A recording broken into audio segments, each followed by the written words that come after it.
We'd had a brilliant time cycling right across Bulgaria, up and down the beautiful Balkan mountains and through the valleys. It had been a real treat to explore it by bicycle, and again, it's clear this is my favourite way to discover a country.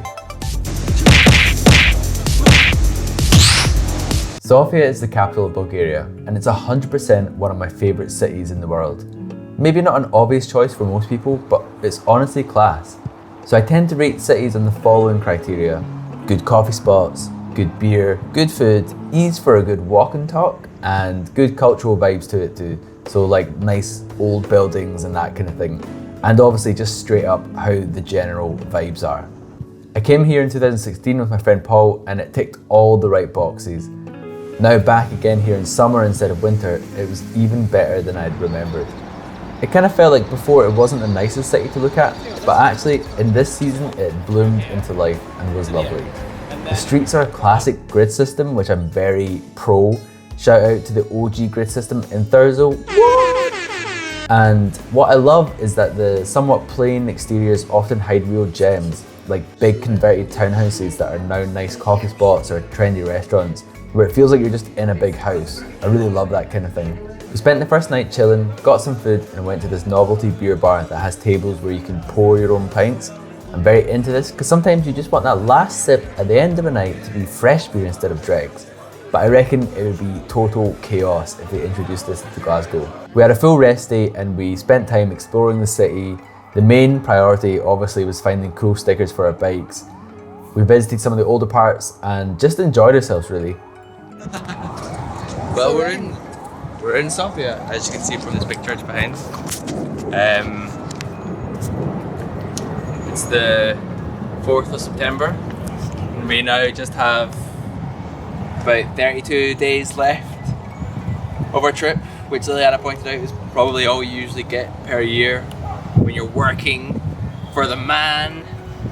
So yeah, we're here for like a full day, and then tomorrow we leave to a short distance somewhere, and for the rest of the day we're just gonna have some coffee, some nice food, nice beer, relax, not walk too much because we're supposed to be having a rest day, and do a bit of planning for the rest of our Bulgarian cycling to get to Greece. Whoa! So that's about it. Whilst in terms of a rest day there was far too much walking and exercising for me, it was totally worth it. I just wish that we'd chosen to spend an extra night here. I guess the looming end of the trip was kind of on our minds, but I expect we'll be back again in the future. In the morning we went back to the Rainbow Factory, which I think does the best breakfast spread in the city, and had a big old double breakfast before hitting the road again. As always, getting in and out of larger cities sucks, will always suck, and Sofia is no different. It basically just takes ages, so often you just get stuck next to motorways or trapped in industrial estates. It's just the worst, it always will be. Anyway, our first stop was heading south, up towards Samokov. It was a decent cycle, nice lakes and pretty chill. We got to this mad ski town Borovets, which felt like we were in the Alps. Obviously with it being summer, there wasn't really much going on here. We asked the guy where a campsite was and he laughed and was like, "No camping, only hotels. Things are different here." Ignoring that ominous warning, we went to a campsite about a few hundred meters away and set up. It was kind of weird because there was no one there and the facilities were all open, but we worked out that you just had to pay in one of the bars nearby. I can't actually remember how we worked this out, but it was a bit of a mystery at first.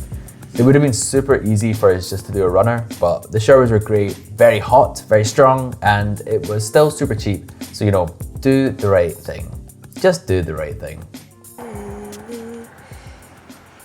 It's in the cycle, I look faster. It's in the cycle, I look often as there. It's like that I've stopped living but completely aware. It's tricky.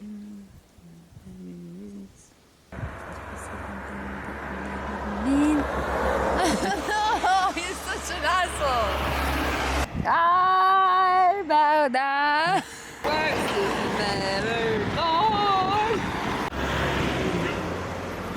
Newsflash. Freud. Yeah, well done. Hi Ryan, what are you doing? Tell everyone what you're doing. Just stretching.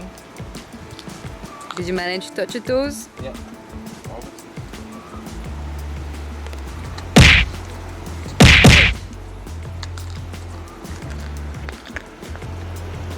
We had a nice descent of 50 kilometers this morning. But now I'm sad because we got to climb up 1,000 meters. The next day was a really chill ride and we had a good stretch of downhill and then climbed from 300 meters right up to 1400 meters over a big old mountain pass. Despite the large elevation, we were feeling fit and healthy, and along the way we met this old retired couple who were cycling up it too. They were on their way to meet their daughter in Plovdiv, I think, but if I can be as fit and sound as this guy when I'm in my 60s, I'm guessing that's how old they were, maybe even older, who knows, then I'll be very happy about that. At the top we parted ways and we searched for a place to stay in Yundola. We probably should have just wild camped as there were loads of really good spots along the way, but we ended up just asking around for a place to stay and decided to check out this big old hotel. Apologies that I don't really have any footage of it, but you just have to imagine it's like a big old hotel complex thing, I'm guessing for ski tourists in the winter. It was getting late and it felt like a good option. I went in and it was just so weird. Clearly it was like almost empty, but it must be totally rammed in winter. The hotel manager was like, there's no rooms tonight, you need to go to Velengrad. But that was just like in the wrong direction, and also just give us a room, please. I made a sad face and pointed to my bike helmet, and she gave me a cheap room, which was good. But not before taking my passport details and entering some info, which I swear took like 30 minutes, and was just incredibly, I guess, boring and awkward, just standing there like a total lemon. We had a decent dinner, some beers, and then conked out.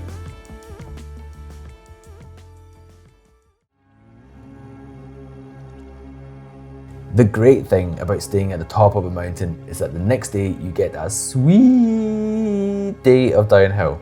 We've been climbing mountains and largely going uphill, at least it felt like that, since Varna on the Black Sea coast, and I think we were feeling it a little bit. But that next day we had a glorious 100 kilometers of downhill. We basically just got on our bikes and sat there for hours, occasionally pedaling just to warm up a bit and then keep the momentum going. It's kind of hard to describe just how great and also rare this is. That kind of casual cruising at around 20 kilometers per hour is just the best. You're not pelting down switchbacks with your brakes screaming the whole way, you're just cruising. I also kept finding wild hops by the side of the road and would pick them and then put them on my handlebars so I could get that fresh IPA smell. Honestly, I was totally addicted to it. Going downhill all day, basically to the Greek border, hoofing hops, great times. Since it was our last night in Bulgaria, we shelled out about 40 lev, which is like 20 quid, for a hotel room. The only bad thing was that the rest only took cash, and we'd already spent most of ours in prep for going back to using euros again, so we had to sneakily cook our food in the room in the balcony right above their noses. We spent the night watching stupid sci-fi docs instead of, planning shit for cycling through Greece, which we had done zero of. Some things just never change, I guess. One thing I simply have to bring up, which I sadly have no real evidence for or pictures for, is why are the showers in Bulgaria always in a place where it soaks the toilet? I swear every place we stayed, normal flat, hotel, guest room, etc., the shower is always next to the toilet. There's no separation in the floor, no little barrier or anything. Sometimes there's no curtain either, and everything just gets soaked. The seat, the floor, everything is soaked. What's that all about? It's time to sort that shit out, people of Bulgaria. Sort out your showers, please. It had taken us about 2 weeks to traverse Bulgaria east to west and then down to the southern border with Greece. And I can definitely say it was one of the best countries we travelled for bike touring. It might have a pretty wild human to dogs that love chasing you ratio, but the scenery, the routes, the people, and of course, most importantly, the cheap price of beer all makes it a wonderful place to bicycle tour. It was definitely hitting home now that we were coming to the end of our adventure, but we still had so much to look forward to with our last month cycling in Greece. As always, thank you so much for watching. If you enjoyed this, give us a thumbs up, and if you have any comments, I always appreciate hearing from you. And if you haven't subscribed yet, I implore you to do it so you don't miss the last few episodes of this cycling, biking adventure through Europe.